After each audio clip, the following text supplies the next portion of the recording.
Mga kababayan, kamusta po? Si Kamanong po. Nagbabalik naman po muli para po magkomento po sa inyo dito po sa Tambayan Makabayan.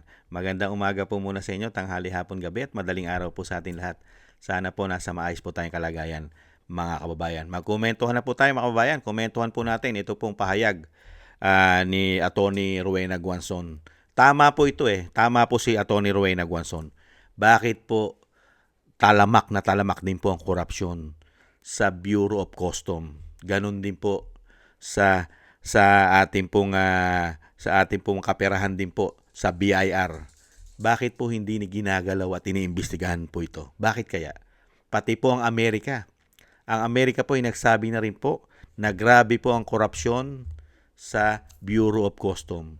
Pero wala pong ginagawang investigasyon po dyan. Bakit kaya? Nakapagtataka. Nung panahon ni dating Pangulong Duterte, mga kabayan, nililinis po niya yan, yung Bureau of Customs, dahil talamak po ang korupsyon dyan. Pero pagpasok po ng binagawang Pilipinas, wala po tayong nababalitaan dyan. Di po ba, mga kabayan? Pakinggan po natin si Atty. Rowena Guanzon. Anong masasabi niyo doon, attorney, doon sa huling video ni Saldico? Dinamay, kasabwat, itong di umanong First Lady, pati kapatid, di Bayaw, ni Bongbong Marcos. Yung mga smuggling. Di ba sinabi ko na bakit hindi ginagalaw ni BBM ang Bureau of Customs? Di ba ang State Department report? Mga taga Malacanang, sagutin niyo ako.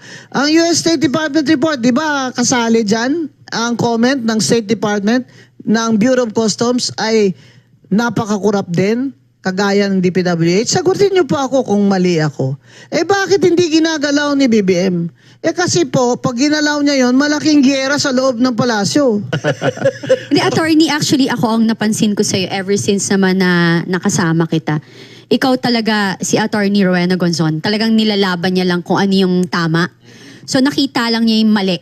Yes. Bilang abogado, hindi siya pwedeng magbulag-bulagan sa mga maling nakikita niya based on law, constitution, kung ano yung naaayon sa batas. Yes. So yun ang pinaglalaban niya. Ang problema kasi, yung mga pinklawan, supposedly kakampi niya, nagbubulag-bulagan. Hindi naman lahat, no? So I think kasi those are the people who are in power or bayad. No? Let's be upfront and direct. Talaga namang may bayad. Pero Banateras. ano sa tingin ninyo yung dahilan kung bakit itong mga pink ayaw bumanat kay Marcos, parang kakampi nila? Ano sa tingin nyo? Aside from bayad? Ako typical. Kasi di ba nahaluan na rin, di ba, Comg ng ng makakaliwa. Divide and conquer. Targetin muna natin yung pinakamalakas, si VP Sara. Then after VP Sara, mas madali na si BBM. Yun. Kasi ang daming talagang mapapa-file na kaso na easy target talaga si BBM, di ba? Oo. Ba't hindi si BBM mapailan yun ng impeachment? Correct. Bakit si Sara? Ako naman, you can file.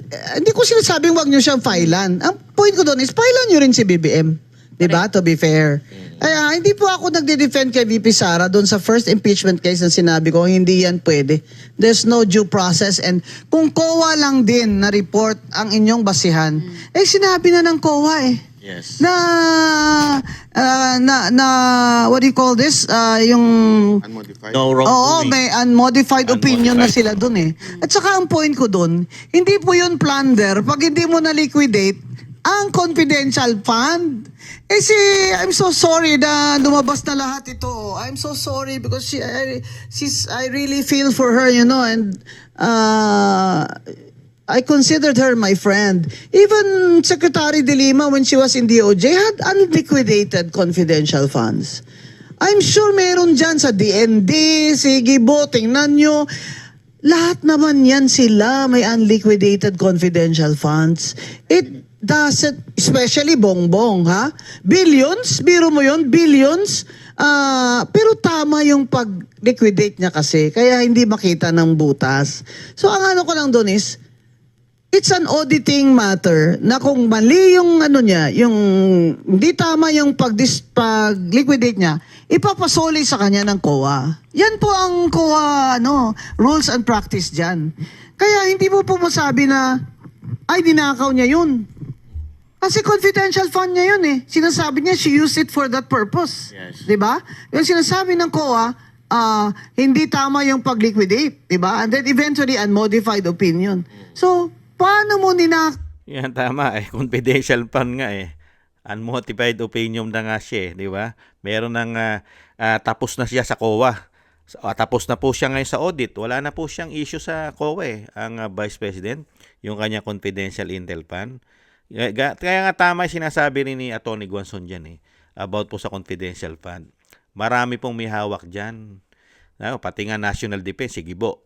Lalo-lalo ang Pangulo na tinatawag na bangag, Bonet. 4.5 billion po ang hinawakan yan. Kaya lang, mahusay lang po sila gumawa po ng auditing, mga kabayan, ang palasyo.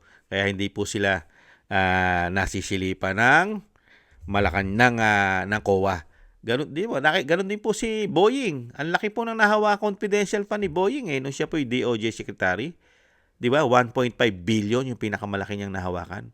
Ganun din po yung kapatid niya. 500 plus million yata. Si John Vic Remulla ng DILG.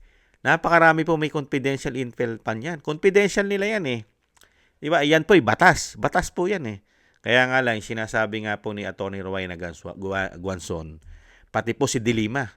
Meron din pong issue yan si De Lima sa COA. Hindi po ba? May issue rin siya si De Lima. Hindi po ba? Kaya malabo mangyari po yan yung ginagawa po ng mga makakaliwa. At alam naman po natin mga tambay kung ano po agenda nila. Tama yung sinabi po ni Cathy Binag Ano po agenda nila? Pag napabagsak nila yung pinakamalakas, madali nila lang pabagsakin si Bonget dahil easy na lang. Dahil napakaraming pwedeng ikaso kay Bonget na tinatawag na kanyang ate na bangag. Hindi po ba? Kaya nga sinagot din po ni Atty. Guanzon yan Ano sabi ni Atty. Guanzon? Kung ini-impeach nyo si Vice President, bakit ayaw nyo impeach? Ayaw kayo mag-file ng impeachment kay Bonget, kay Bangag, na tinatawag na kanyang ate. Bakit puro si BP Sara? Samantalang talamak na talamak ang korupsyon ng Commander-in-Chief sa kanyang panunungkulan. Wala man lang nagpapile ng impeachment ng mga makakaliwa, mga dilawan, mga pink. Hindi po ba? Bakit kaya? Alam naman po natin hindi uusad na impeachment. Mag-file ka nga lang I-file mo lang. Para masabi mong fair ka. Di ba? Wala ang kinikilingan. Talagang lumalaban ka sa korupsyon ayon sa iyo. Ayon sa inyong mga makakaliwa. Hindi po ba? Bakit si BP Sara lang? Na kompleto po siya. Meron po siyang audit report. Mga kabayan, ibang klase itong mga tao na ito. Kaya alam na alam mo agenda Makakaliwa nga Hindi po ba? Mga huwalangya at mga salot umano yan. At dito naman po sa isang issue po na sinasabi ni Atty. Guanzon, bakit?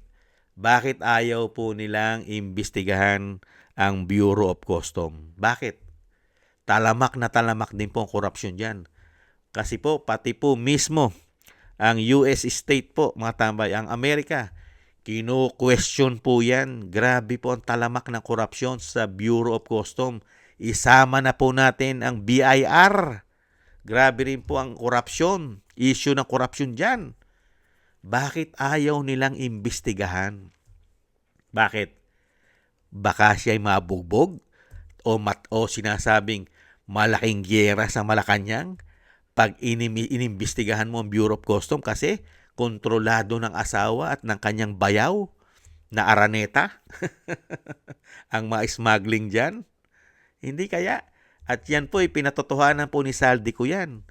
Sino po may control ng Bureau of Customs at mga smuggler o smuggling sa bansa? At kontrolado po ang ating mga pagkain. Sino po kumokontrol? Si Lisa Marcos ayon kay Saldico. At kontrolado ni Lisa Marcos ang Bureau of Customs umano. Ayon po yan kay Saldico. At siyempre po, yan po ang hamon ni Atty. Guanzon. Bakit? Bakit? Iwas na iwas kayo na imbestigahan yan. Pati ang Kongreso at Senado, ayaw rin po imbestigahan ang Bureau of Customs na talamak ngayon ang korupsyon dyan umano at mga illegal. Hindi kaya? Bakit kaya? Takot na katakot. Hindi lang po si Bongit ang takot. Pati po ang Kongreso. Pati ang Senado na dapat po imbestigahan nila yan. Hindi po ba? Lahat po ng pinasabog ni Saldico ay ayaw nilang imbestigahan. Bakit kaya? Mangyayari lang naman po kasi talaga yan eh. Real talk. Mangyayari lang po yan. Yung mga investigasyon na yan, iimbestigahan ng Bureau of Customs, yung BIR, at lahat po ng departamento, pati po ang DPWH, lahat po sila, ay maimbestigahan lang po yan pag si BP Sara na po ang presidente. Pero pagka po nananatiling presidente po ang tinatawag na bangag at bonget ng kanyang ate, ay malabo po sa sabaw ng pusit na maimbestigahan po yan at mapanagot po lahat ang magnanakaw dyan. Lalong-lalo na yata ay nasa Malacanang umano. Hindi po ba? Yan po mga kabayan, mahaba pa po yung issue na yan. Matagal pa po yung kanilang komentuhan nila Tony Guanzon at kasama po ang mga banateros at si Miss Cathy Binag mga kabayan. At yung kay Cathy Binag po mga kabayan, isingit lang po natin, idagdag natin. Lalabas po lahat yung mga video na yan eh. Pag po wala na sa kapangyarihan si Bongit. At wala na rin po sa kapangyarihan si Boying at si John Vic Remulla. Pag wala na po sila sa kapangyarihan, lalabas na po lahat yan at maimbestigahan na po ng tama yan. Yang issue na dala-dala ni Cathy Binag. Hindi po ba? Kasi ngayon, madali po nilang pasinungalingan yan. Nasa kanila ang kontrol. Kapangyarihan, pera, media, pati po ang mga departamento na kukontrol nila umano. Magkakasabwat kasi daw, mga kababayan. Thank you po sa inyo, Atty. Rowena Guanzon. Thank you po sa inyo, Miss Cathy Binag. At syempre po sa mga banateros, thank you po sa inyo. Ingat-ingat po kayo palagi. Thank you po mga kabayan. Sana gusto po ng ating tambayang makabayan sa YouTube at TikTok at ganun din po sa mga subscribers po natin. Sa mga nagbibigay po ng sa mga nagko-comment, like, share, and subscribe. Mabuhay po kayo. Shoutout po sa inyo lahat.